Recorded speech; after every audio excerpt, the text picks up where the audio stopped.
at tayo nandito ulit para magbigay ng updates para sa ating mga kababayan dito sa probinsya ng South Cotabato. Kasama natin ngayon ang ating Provincial Disaster Risk Management Officer, Sir Rolly Don Cuenca Aquino. And at the same time, kasama din natin si Sir Police Major Randy Apostol ng Philippine National Police, South Cotabato Province. At saka si SFO 1 John Paulo Gabucan ng Bureau of Fire, South Cotabato. At ito yung bumubuo ng mga miyembro ng IMT, Incident Management Team, dito sa atin sa probinsya ng South Cotabato. Sige, hindi na natin patatagalin. Unahin natin yung updates, Sir Ards. Kamusta sa pag-iikot as of this hour? Kamusta ang updates natin, Sir Ards? Check.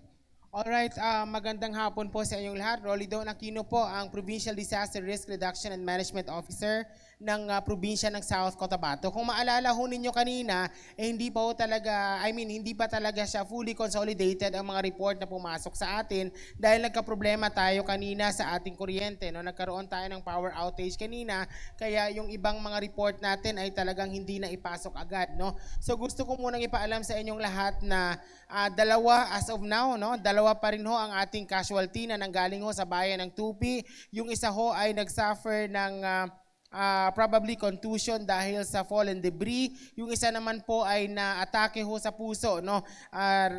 During or maybe a few minutes right after the earthquake. Gusto ko ding ipaalam sa inyong lahat na as of now ay meron tayong mga damages sa ating mga infrastructures. Ang Coronadal City ay nakapagtala ng 18 na partially damaged na buildings ho natin, 18, at meron tayong isa na totally damaged ho ito. Sa bayan naman ho ng Santo Niño, meron tayong 5 na buildings na partially damaged. Sa bayan ng Pulumulok, umabot naman ho sa 16 na buildings ang partially damaged. Sa bayan naman ng Surala, umabot tayo sa 2 ang partially damaged. Sa bayan ng Tiboli, may isa ho na na-damage na health center sa may barangay Lambuling. No? So ang total natin dito, 18 plus 5 plus 16 plus 2 plus 1, tama ho ba? 42, no?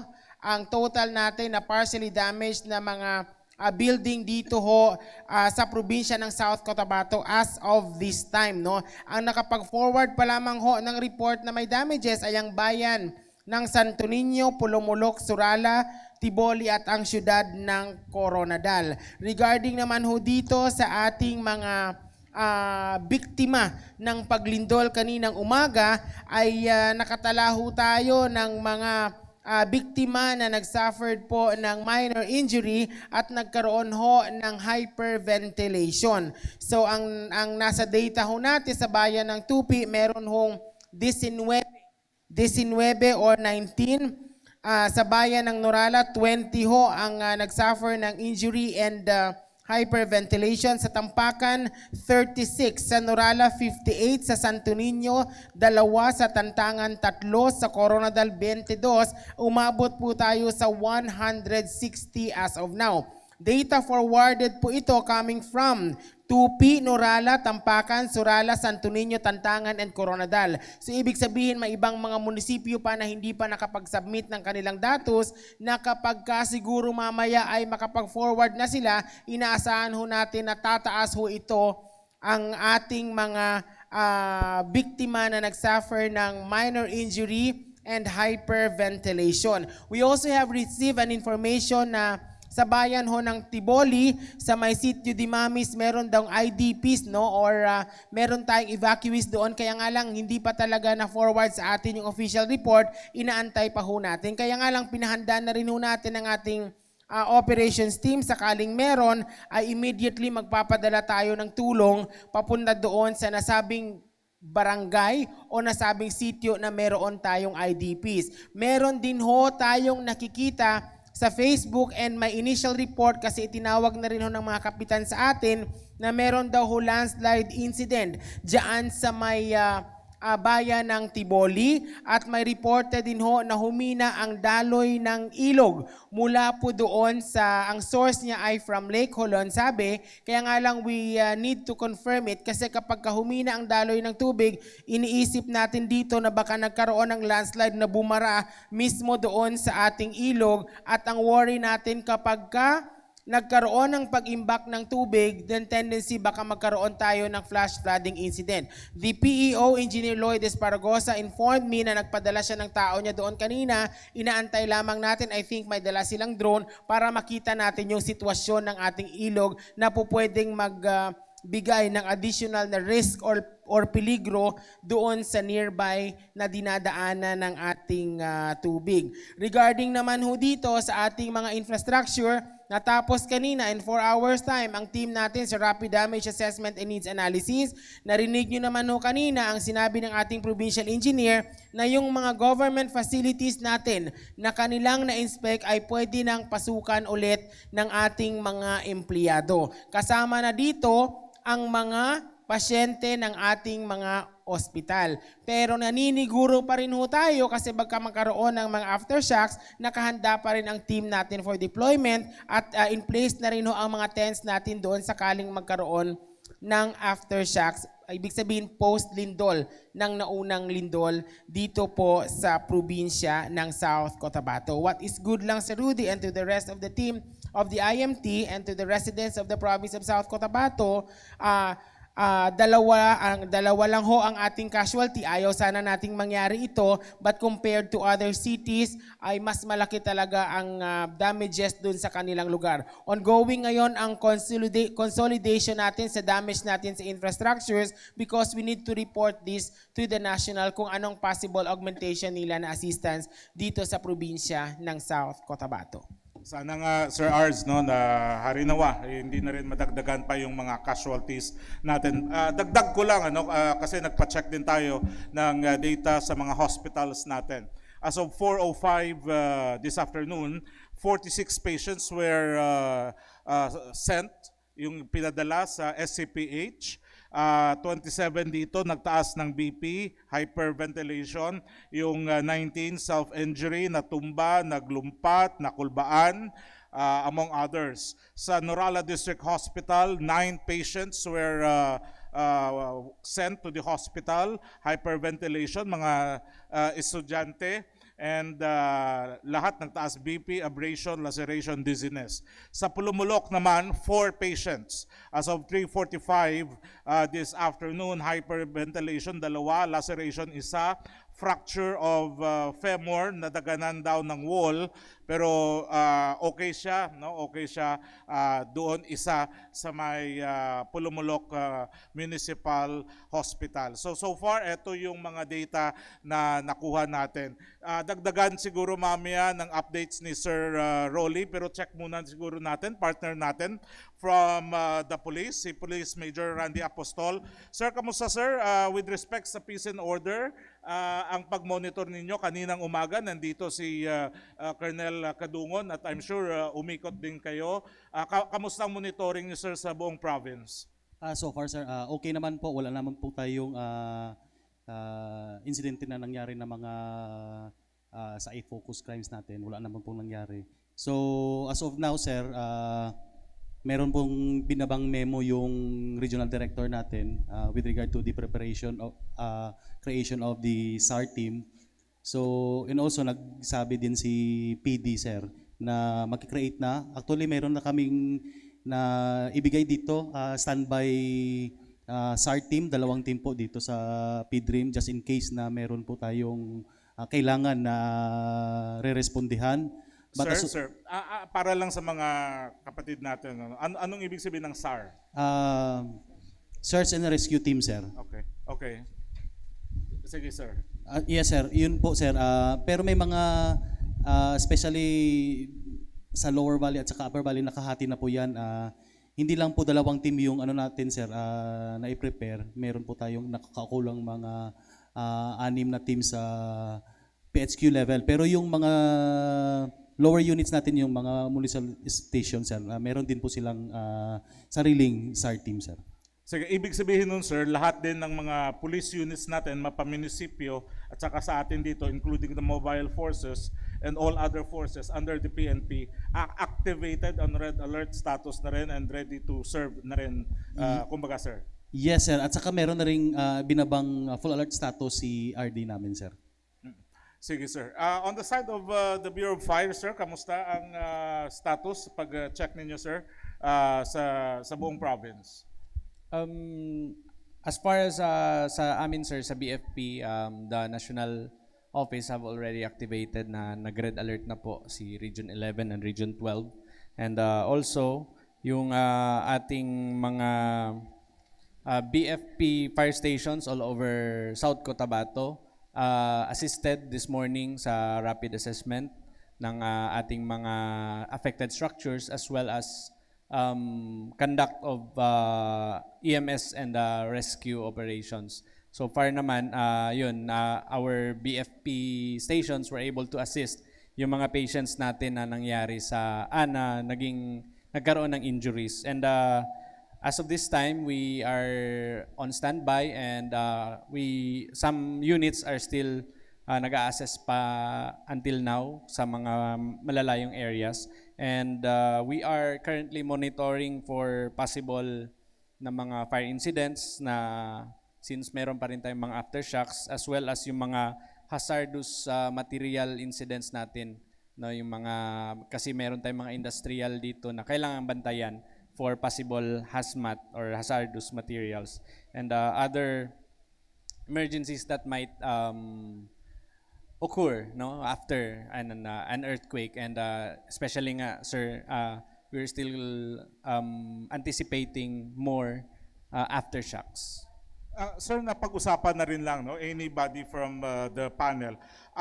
Yung rapid assessment, yung mga private establishments, saan ba sila or paano ba sila maka-avail ng tulong for rapid assessments, especially for sa fire? Paano ba yung proseso nito, sir? Kasi sir, we are practicing naman din na centralized naman lahat.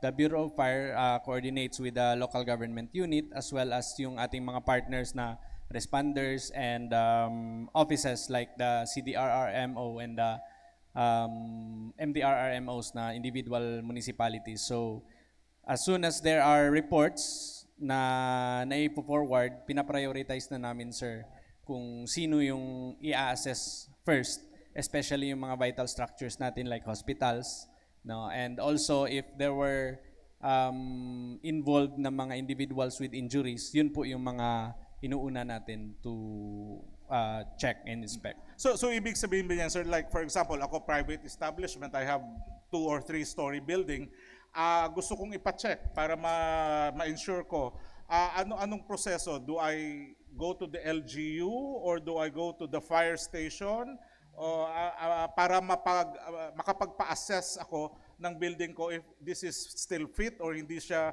fire hazard? Yes sir. They could report either way sir, kasi kino-coordinate naman natin. So as soon as we receive reports sa fire station, pino-forward din natin for consolidation para maisa po siya sa list na para wala pong kunyari napuntahan na pala ng LGU and Walang then duplication. walang duplication Okay. sir. Yes sir. Okay, sige. So yun lang ang gagawin, yung mga private establishments natin dyan. Kung gusto nyong masigurado, maniguro sa inyong mga establishments, then you want to ask for assessments, especially on the side of the fire, yun lang ang gawin. Direkta lang kayo sa LGU at para ma-coordinate lang. Tama, no? Kasi nga sa dami ng establishments, kung isa-isa, baka may mga duplication pa tayo na mangyayari. Sige, Sir Arts, tanong ko lang.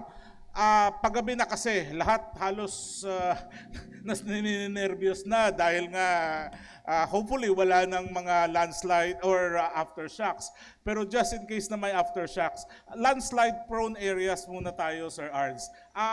May mga identified ba tayo ng mga landslide prone areas? And ano yung mga advices na ginawa na natin para sa mga areas na ito? Okay, no? So, the most common areas natin na landslide prone, syempre yung mga mountainous area natin. So, that includes municipality of Lake Cebu and of course, ang LGU natin dito sa Maytiboli. Although we have mountainous areas in Tampakan, may mga recorded dyan. Kaya nga lang ngayon, mostly of our landslide incident, yung tinatawag nating earthquake-induced landslide. Ibig sabihin, dahil sa earthquake, nagka-landslide. So, bigyan ko muna kayo ng konting update. Sa ngayon, as of now, no, kasi paggabi na nga din naman, baka naman kahit papano mahirapan yung ating mga biyahidor. Sa ngayon, hindi ho possible. Ang areas natin from Tiboli proper, nadadaan ho kayo sa may area ng Tiboloc to San Jose General Santos City. Kasi may malaking portion doon ng highway natin na na-landslide na hindi talaga possible as of this time. Number 2, dito naman ho sa bayan ng Banga, no, in particular dyan sa may Lampari, no, Lampari-Lambangan Road going to Simbo of Tupi, then will connect to Polonoling. Hindi ho kayo makakadaan doon kung magagaling kayo sa Banga dahil yung approach ng tulay dyan nasira din. May isang tulay dyan sa may San Jose Banga, kaya nga lang sabi ni Engineer Lloyd, pwede pa naman siyang madaanan, though may nakita na silang problema doon sa structure ng tulay, pero passable pa siya as of this time. Kaya nga lang, ang connection natin from, sabi ko nga, from Lambingi, Lampari to Lambangan, as of this time ay hindi pa siya madadaanan dahil ho yan sa lakas ng impact ng earthquake, nasira ho yung approach ng tulay. Not the tulay mismo, but the approach ng tulay. Yung sa Tiboli naman, yung na-landslide doon, yung portion talaga na may national highway. So, tandaan nyo ito, bago ho lumindol, tag-init, biglang umulan ng umulan, lumambot yung lupa natin, biglang lumindol, landslide, earthquake-induced yung ang ating landslide dito. Kaya nga lang, sabi mo nga sa Rudy kanina, ano yung ating mga halimbawa, yung mga gabay natin ngayong gabi, ganun pa din naman.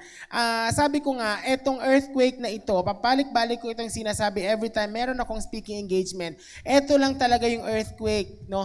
Hindi talaga natin alam kung kailan mangyayari. Number 2, hindi rin natin alam kung gaano ito kalakas. Kung tatama man ito ngayon, hindi rin natin alam kung kailan tatama ang aftershocks.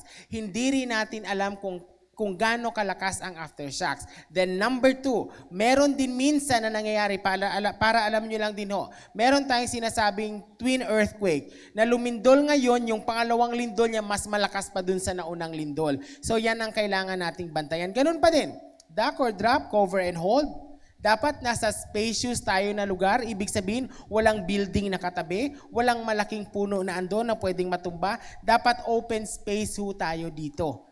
Dapat ho tayong lumabas, pero dapat relax din tayo. Because the cause of hyperventilation is an increased level of your anxiety in which hindi mo na alam kung anong ginagawa mo. So dapat relax ka lang, pumunta ka sa safe na lugar dahil pagka too much ang anxiety mo, ma-hyperventilate ka, posible ma-injure ka, posible magka-lacerate ka, or posible malipong ka or mawalan ka ng malay. So yun ang palagi naming ini-inculcate doon sa mind ng ating mga residente dito sa probinsya ng South Cotabato. Pero si Rudy, naniniwala ako na ang South Cotabateño kahit papano ay tumaas na ang level ng preparedness measures compared before na mga earthquake na tumama ho dito sa atin. Basta yun nga sa sinabi ni Sir RD, presence of mind. Kung sa kanta pa, hawak mo ang beat. So yun lang yun, no? Presence of mind palagi tayo. Sige, before tayo magpatuloy sa mga questions, baka may questions yung mga kapatid nating mga nasa media. Yes, Ngayong hapon, RMN. Sir Neil Banjola o RMN ko Panadal. Sir Ards, may estimated cause of damage na ba kita? Particular na dito sa South Cotabato? Kung pila ang mga estimated lang. As of now, we don't have the estimated cost of damage kasi ongoing pa rin ho yung ating assessment. And number two, hindi pa ho nakapagbigay ng full data ang lahat ng mga DRRMO natin sa lahat ng munisipyo at even yung ating local government units natin, lahat ng munisipyo at isang syudad. Hindi pa natin siya ma-anticipate as of this time. And remember na ang damage natin dito ay infrastructure. Ibig sabihin, mas malaki talaga ito at hinihikayat ko syempre ang mga nasa pribadong sektor to declare kung ano yung mga damages dyan sa inyong lugar dahil makikita naman dyan kung ano ang damages at magkano ang naging damage ng earthquake sa inyong lugar. Because eto na yung totoo eh. Eto na yung sinasabi nating force majeure. Follow up, Sir Ards. May identity na ba kita sa duwa ka mga nabawian sang kabuhi? I think we have the identity kasi from the ILG yung information na ito but we cannot disclose the identity as time. Right, private. Thank you. Sige, may dagdag na question? Sige, Bombo Mira. Good afternoon, everyone. Sir Rolly, ang pamangkot ko lang, kamusta ang mga ginahimo naton nga intervention sa pila ka mga dalan nga naglitik diri sa aton nga AOR and syempre dito sa nitiphagit nga dalan sa Banwa sang Banga? All right, no? So, as regards to intervention, pasensya na kayo. Inuna muna natin lahat ng mga hospitals natin na talagang may nangangailangan ng tulong. Right after niyaan, tinitingnan natin if this is a municipal road, if this is a provincial road, or this is a provincial road pero this was constructed under the national government. Tinitingnan natin. Pero ever since maayos ang coordination natin with the DPWH, the Provincial Engineering Office, and sa LGU na pagtutulungan naman natin yan.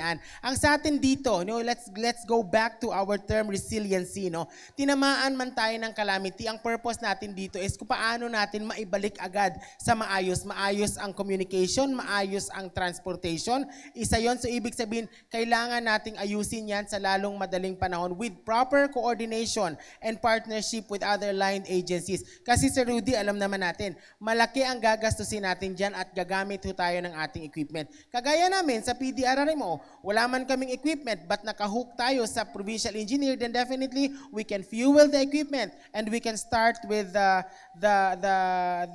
ang tawag nito, not the construction, the repairs maybe or rehabilitation of those roads kasi under ho yan sa PDRIM. Yung rehabilitation natin sa mga tulay para makatuloy pa rin yung serbisyo natin. Kaya nga lang medyo malaki ito lalong-lalo na sa Tiboli, nakita nyo yun sa Facebook. Malaki siya, yung dito sa Banga, malaki naman yung approach na nasira pero nangyari na yan sa atin noon. Nung binaha ang ating Tubiala, it's the provincial government and the local government unit of Surala ang nagtulungan. Mabilis na isaayos naman natin kaya naayos din ang connection papunta sa ibang mga barangay. Kasi pag hindi natin inayos yan sa lalong madaling panahon, mahamper ang economic activity ng lugar na yan, damay ang buong probinsya. Right. Additional question po, Sir Rolly. So far, may mga nag-extend na ba sa mga bulig coming from the different LGUs diri sa Pilipinas sa probinsya ng South Cotabato? I was interviewed early this morning with the national news agency, no? Nagtatanong naman sila kung anong mga kailangan natin as of this time pero pinapaayos pa namin ngayon ang ating progress report dahil dun sa baba mamaya makikita na yan kasi nakita na natin yung assessment. Ibig sabihin makikita na rin doon kung ano ang kailangan ng South Cotabato. In fact, I received a call coming from the Office of the Special Assistant to the President and even from Congressman Ferdinand Ledesma Hernandez. He called me kanina lang na pinapakuha na yung reports natin lahat para ma-refer doon for assistance. I know for sure na magbibigay sila ng assistance. Naalala ninyo yung nangyari sa Sarangani din, sa Glan, nung lilindol sila, nagpaabot din tayo ng tulong. Merong assistance na ibinigay ang national government doon. Tinamaan portion natin dito sa may Pulumulok, nagbigay din ang national government ng assistance. So ang pinaka-importante dito, we will submit the report with all transparency. wala tikal, saktong report ang ipakita natin. That's why sabi ko nga kanina sa team ng PIO led by Sir Rudy and my team from the PDRRMO, we need to post the real situation of the province of South Cotabato. Hindi ibig sabihin na kailangan i-exaggerate natin yung mga posting natin dito, pero yan ang nangyari sa probinsya.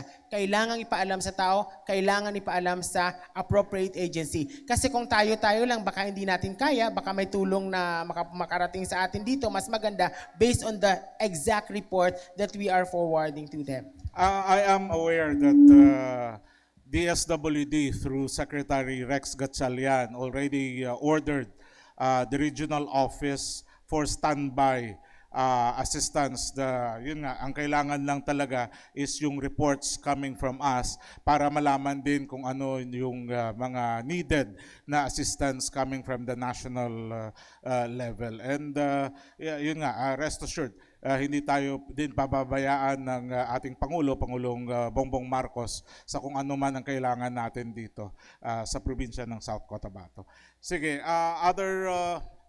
Yeah, dagdag ko lang gusto kong ipaalam sa inyo. Kailangan ko lang ipaalam sa inyo na talagang ang gobyerno nagtatrabaho. I received an information I think 2 hours ago na on board na sila from Manila ang team ng National Disaster Risk Reduction and Management Council to General Santos City. Also had an information na Secretary Rex Gatchalian will be flying. I think lumapag na rin sila in General Santos to conduct nakita na sa Facebook na dumating na sila kasi kailangan maisaayos ang tulong. Pero wag din ho kayong mag-alala. Maliban ho sa tulong ng national government, yung ating gobyerno dito sa probinsya led by Gov. June, nakahanda ho tayo. Yan ho ang ating bodega dyan. Kahit buksan ninyo, nandyan ang food packs natin, nandyan ang hygiene kits natin, nandyan yung mga kits na pwede nating ipamigay agad dun sa mga apektadong residente dito. Sabi ko nga, hindi naman good news, hindi naman bad news. As of now, wala pa akong natatanggap na evacuees related to earthquake. Kung meron man, inaantay ko ngayon from Sitio de Mamis.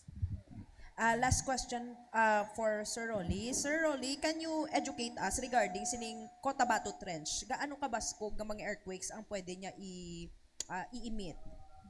Amo na ni karon ang akong problema kay balan mo ano na ni siya masyado na siya kapag DOST ang aton nga. Sabi ko nga kanina ilong lumindol ng malakas. Nagmay I go out siya sang ginatudlo ang geography. Oo. Pero kako inaral ko na rin yan. We have Moro Gulf there na nakapag-generate ng malakas na lindol. In fact, yung I think buhay na si Sir Rudy noon, ipinanganak na siya. Medyo malakas yung lindol na yun. Kaya nga lang, based on the record, kung naging 7.4 tayo na 7.4 base sa intensity meter natin, mas malakas ito compared to the earthquake that sabi nila sa aktibo na paggalaw ng ating Moro Gulf, yung trench natin dyan. Ang maganda naman sa atin dito lang sa probinsya ng South Cotabato, wala ho tayong coastal area na kapag lumindol, may tendency na magkaroon ng tidal wave na nangyari before, rason kung bakit maraming namatay. Gabi ito, sir. Ari ka na ba ito di sa South Cotabato? Sa Iloilo pa. Sa Iloilo pa siya. Hindi ko lang masiguro ba si Dulom ato siya or gabi. Basta damo gid ang napatay that time. So ibig sabihin, tinitingnan natin kasi may report kanina ang ating engineering office na meron silang nakita na parang biyak na lupa kasama yung semento doon I think sa may Tantangan. Sabi ko we need to check and we need to report that to DOST FIVOX at the same time sa MGB, titingnan natin, baka fault line yaan. Kasi may linya siya, so kailangan i-assess natin yaan ng maayos. Knowing that there is a tendency of fault line there, ibig sabihin pwedeng mag-recommend ang engineering natin or ang MGB or ang FIVOX na hindi pwede tayong magpatayo ng infrastructure dyan sa area na yan. Going back to your question, mas malakas ang lindol natin ngayon compared nung gumalaw yung trench natin dyan sa may area ng Cotabato, Leba, Calamansig, Sinsuat, Cotabato City. Alright, sige. Next question from Gary Lumawag of Mega News FM Pulumulok. Sir Ards, good afternoon. Sir, I mean, sa National Building Code naton, I think siguro kung need na ba siya nga i-revisit para i-check Kay mostly sa iban nga nag-collapse ka mga building not only in South Cotabato but the adjacent city naton is mga bago pa nga nahimo.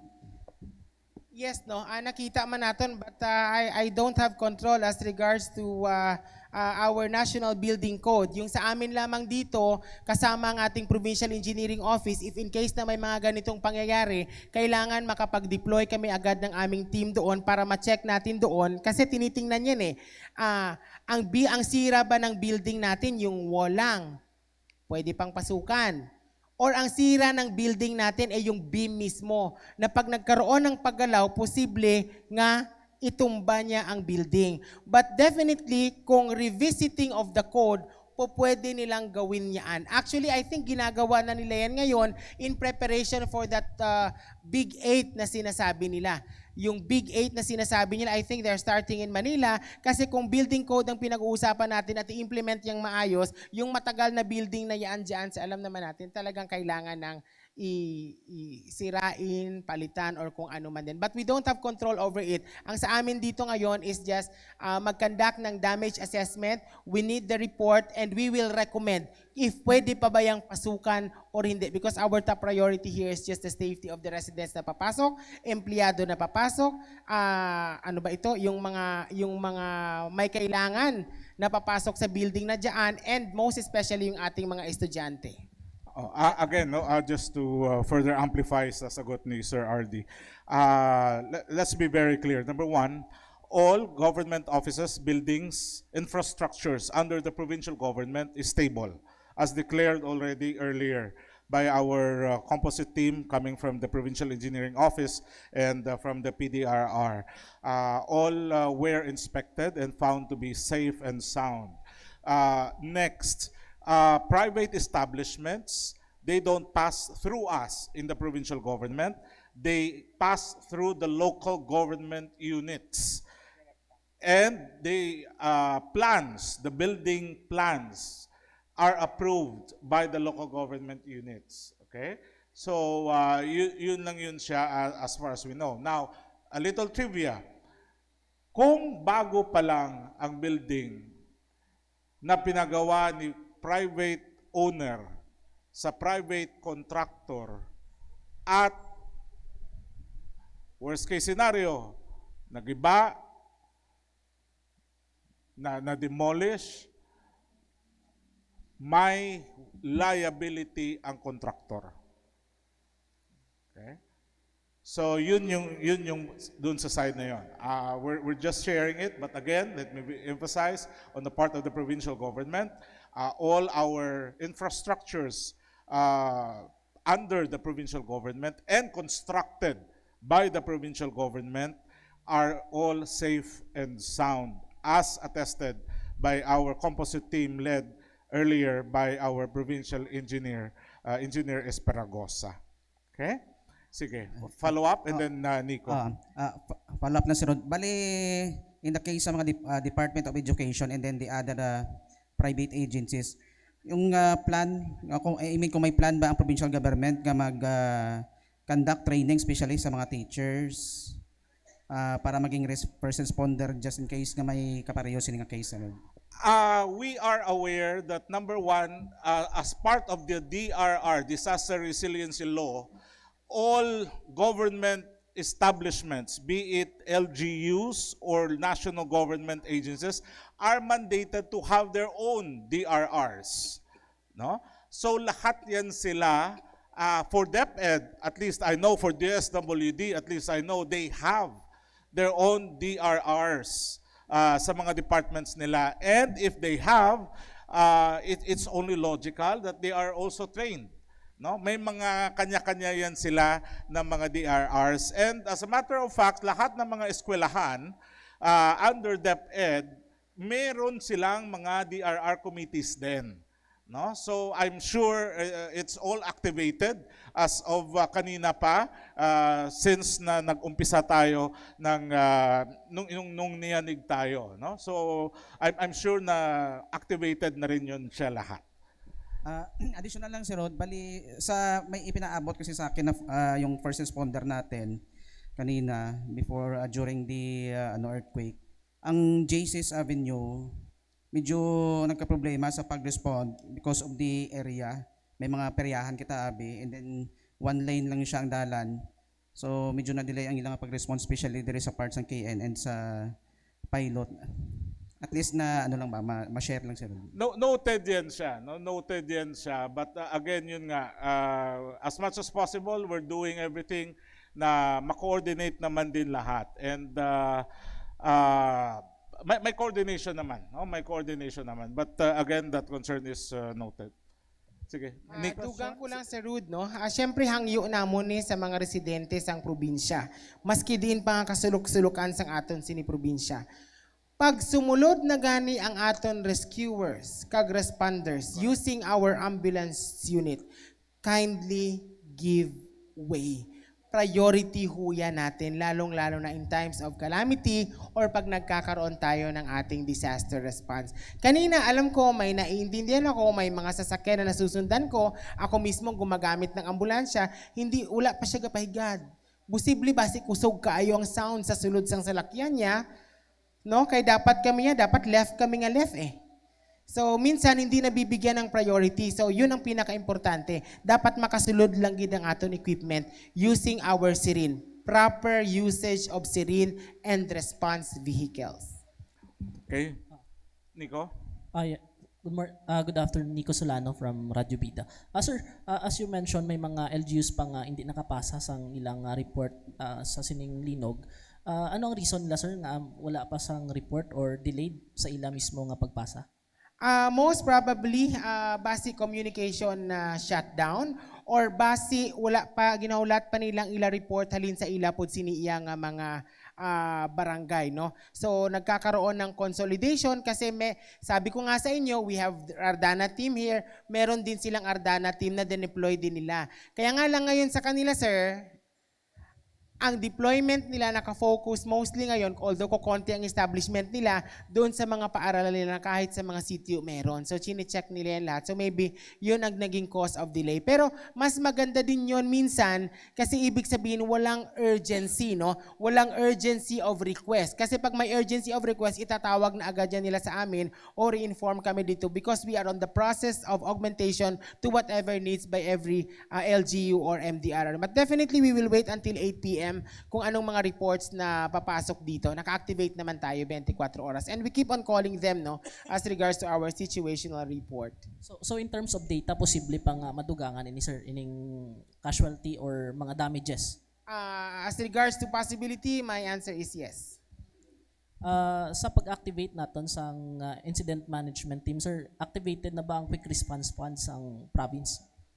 Hindi pa ho, no. Nag-activate tayo ng ating incident management team para ma-manage natin ng maayos ang sitwasyon ng ating probinsya. We can just utilize our quick response fund if there is a recommendation from the council to declare the province under state of calamity. Although as of now we don't have recommendation yet hanggang hindi natin nakikita ang total damages natin dito sa buong probinsya ng South Cotabato. And we have a lot of consideration of declaring our province under state of calamity. Kasi tinitingnan natin ang timing natin or may magamit pa ba tayo or kailangan ba talaga nating mag-declare ng state of calamity. Tinitingnan natin yan because meron tayong mga foresee na calamity na tatama pa sa atin. But definitely, if we will meet the criteria, then definitely we can declare our province under state of calamity.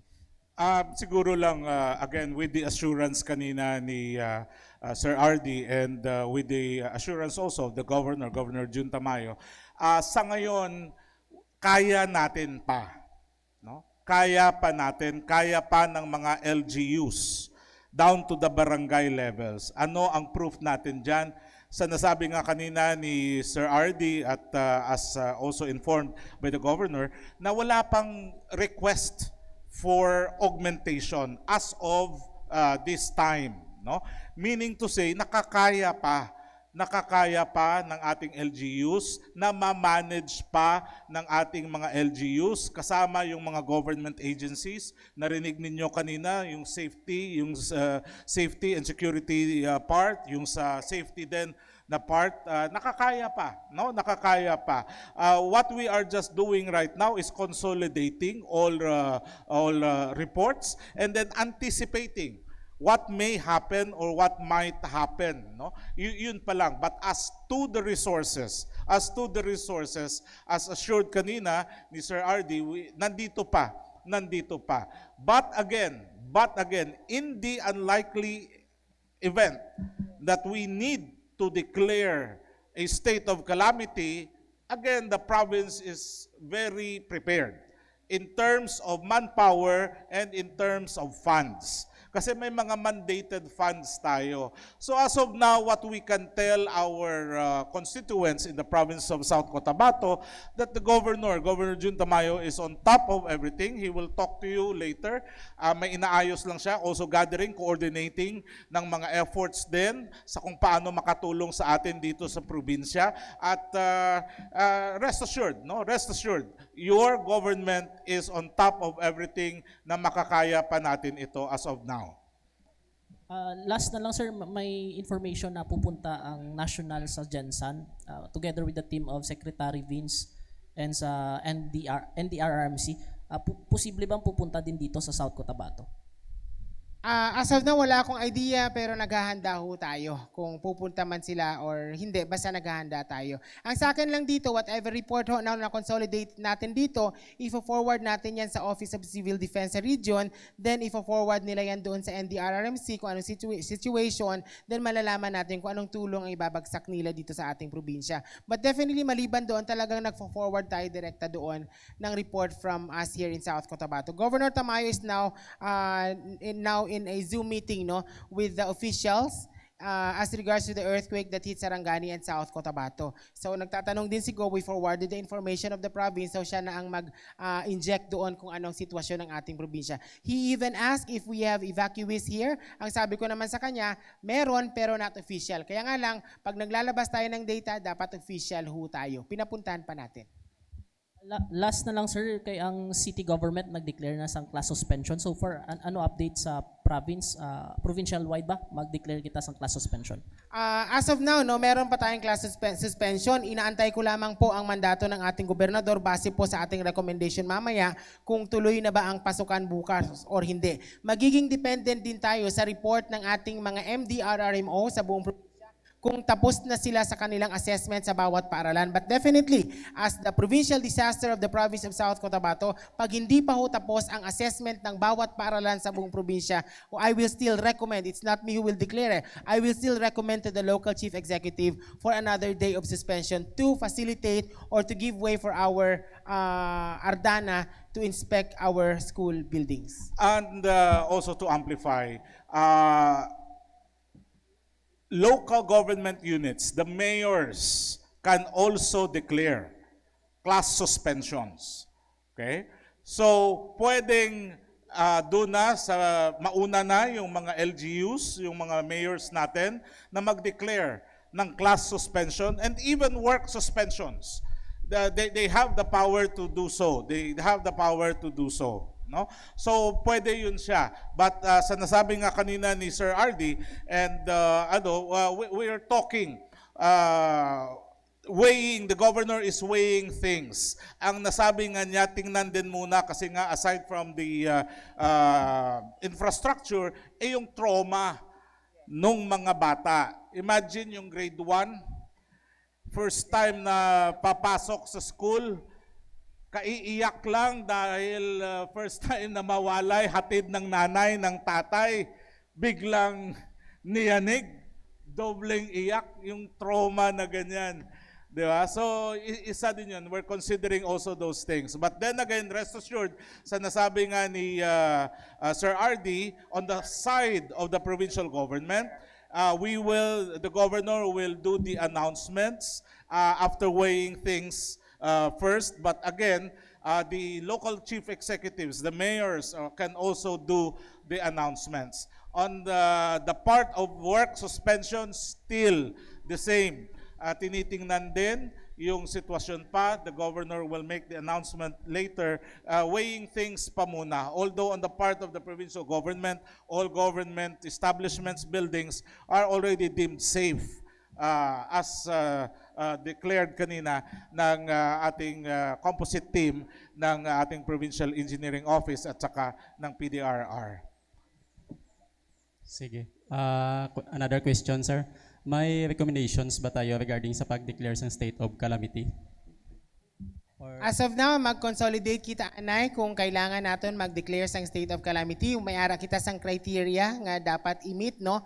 Halimbawa, may 2 or 3 ka munisipyo nga magdeklara sang ilang munisipyo under state of calamity, then definitely the entire province can declare under state of calamity.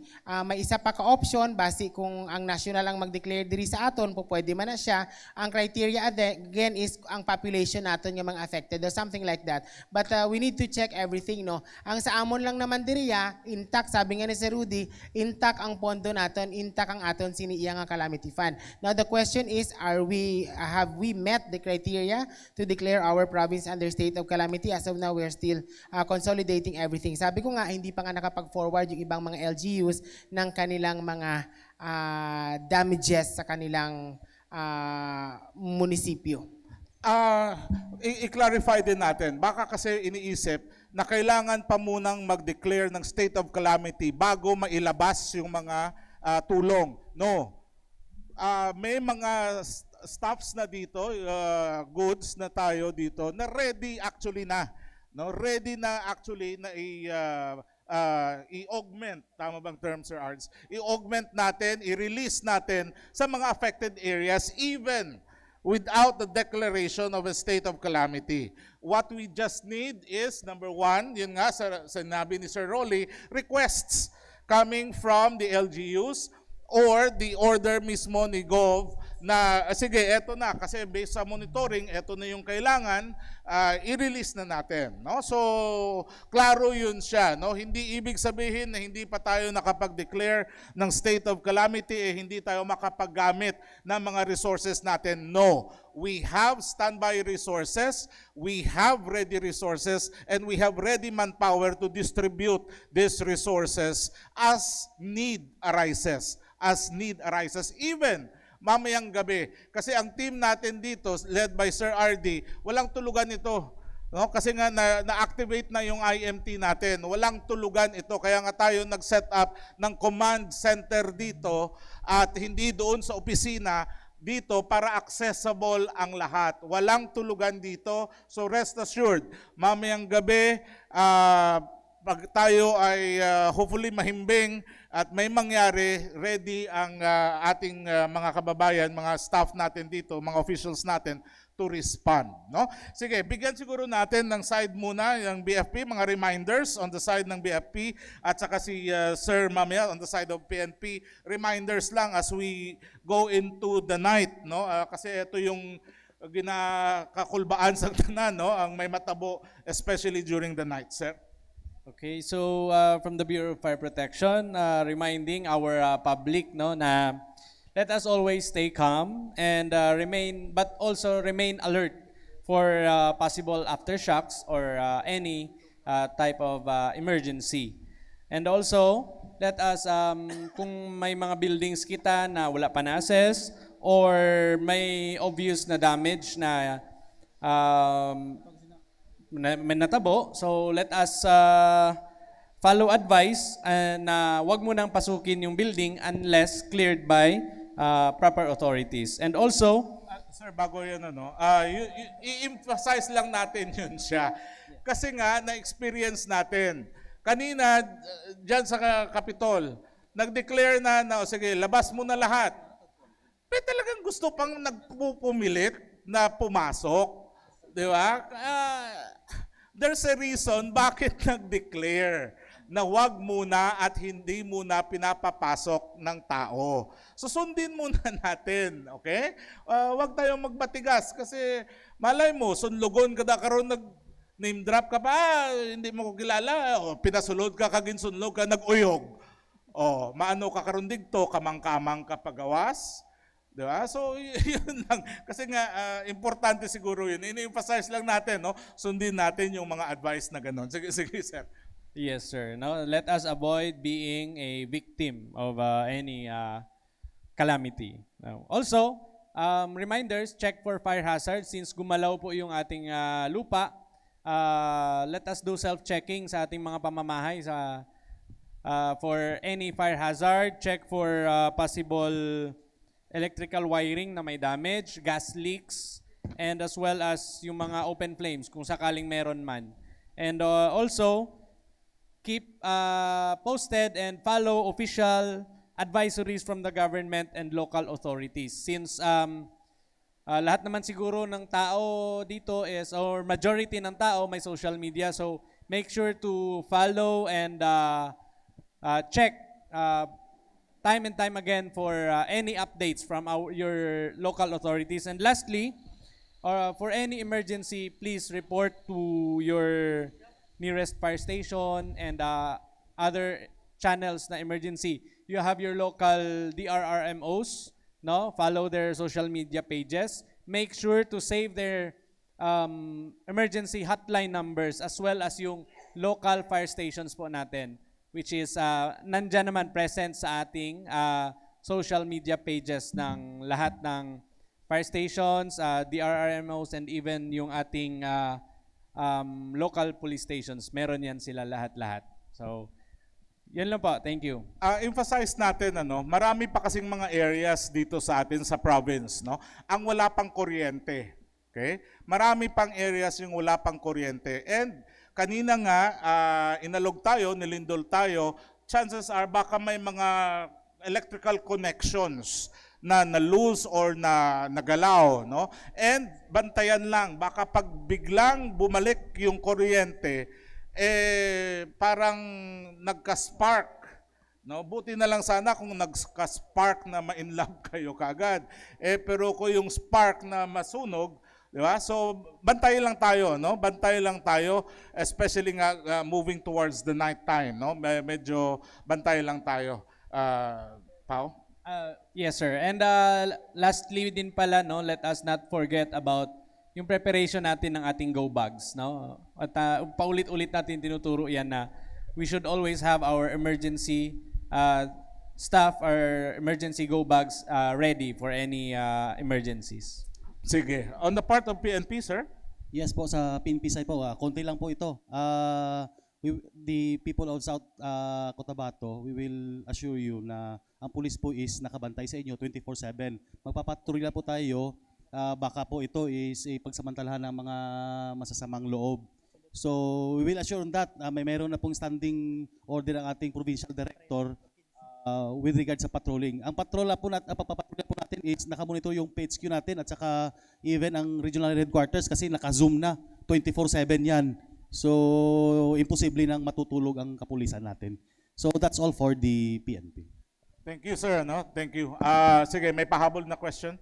Sir RD, pag makonsolidate na naton ang report, at the same time, pag masaturate na naton bulig ang mga apektado sang linog, may ara ba kita sang plano liwat nga magbulig sa other LGUs man nga apektado? That's a very good question, no? Actually, naistoryahan namon na dira kaina, and I know kahit papano the wisdom of the governor and the wisdom of the people of South Cotabato. Sabi ko nga, kung ano man ang kalamidad nga nag-aigo sa probinsya, hindi kita pwede ka paabot sang bulig sa iba hasta hindi pa kita tapos diri sa aton sini probinsya. That's why I keep on monitoring kung meron ba talaga tayong IDPs or affected families doon sa bayan ng Tiboli kasi kailangan nating magpaabot ng tulong. Ngayon, nakamonitor din kami kasi kasama din namin ng mga responders. Ang may responding ngayon sa General Santos. Kahit papano half of our thinking ay nandoon sa kanila and anytime exhaust talaga sila at mapagod sila. That's why kahit papano ang PNP handa na sila, ang BFP, sakaling magkakaroon ng request for deployment. Ito, kita mo naman, nandyan ang ating mobile kitchen. Hindi tayo pwedeng magkait ng kung anong meron tayo dito sa probinsya ng South Cotabato. Meron tayong stocks na food packs dyan. If in case lang, na kailangan nating mag-augment doon, basta tapos na tayo dito sa probinsya, magpapaabot tayo ng tulong doon. Umabot nga tayo sa Cebu. Umabot nga tayo sa Luzon. Katabi lang natin General Santos, pwede tayong magpaabot ng tulong anytime. And we will provide extra resources kung anong available dito sa ating probinsya. Basta, rule number 1, tapos na tayong magbigay ng tulong sa biktima mismo natin dito sa probinsya. Dahil same with General Santos, tinamaan din tayo ng kalamidad with almost same intensity. Thank you, Sir Adi. Sir Rudy, no additional questions. Sige, paalala na lang siguro, reminders, Sir Arts, bago tayo magtapos. Alright, so yung aking paalala, ganun pa din. Patuloy tayong mag-ingat, South Cotabateños, no?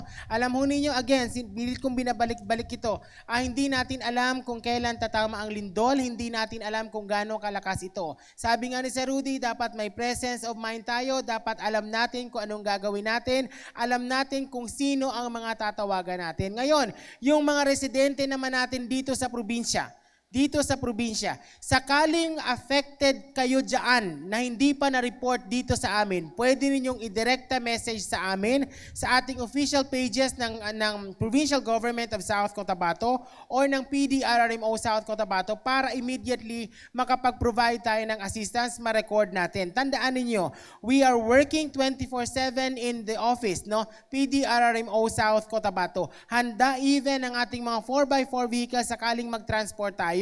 And we have already coordinated this with the Philippine Air Force, no? Baka bukas nga ho, baka ma-arrange namin ito kung hindi natin ma-finalize yung report natin sa drone, no? Baka makapag-request tayo ng chopper, no? Nalilipad para ma-survey lamang ho natin yung ilog na merong problema, sabi ng mga residente natin diyan sa bayan ng Tiboli. As of this time, we don't have any choice but to embrace the situation. Eto na yon. And we will respond sa kung anumang sitwasyon ang tumatama sa ating probinsya. We will just wait for the order of the governor or even with the order of our local chief executives sa bawat munisipyo at isang syudad dito sa probinsya ng South Cotabato. Again, rest assured, ang responders ho ninyo ay available anytime. Ang resources natin, available anytime. Sige, so wala na tayong panahon. Thank you again, no, sa mga taga South Cotabato. Rest assured that your government with the leadership of Governor Jun Tamayo is on top of everything. We are ready, as you can see, nandito kami, including yung mga other department heads ng provincial government na nagtatrabaho din ngayon, nag-check, ginagawa yung anong dapat gawin as ordered by our provincial government. And ready tayo na magbigay ng assistance anytime, no? Anytime, 24/7 ang command center manned by personnel coming from PDRR and other composite partner teams natin na nandito ready to serve, no? Yung ating mga mamamayan dito sa probinsya ng South Cotabato. And let us pray always for the best. Na sana hindi na madagdagan, sana hindi na may malaki pang mga mangyayaring paglindol in the next few days, no, para hindi na rin madagdagan yung perwisyo sa atin sa mga mamamayan natin. And lastly, isipin natin Japan. Just always pray at night. Magandang araw sa ating lahat.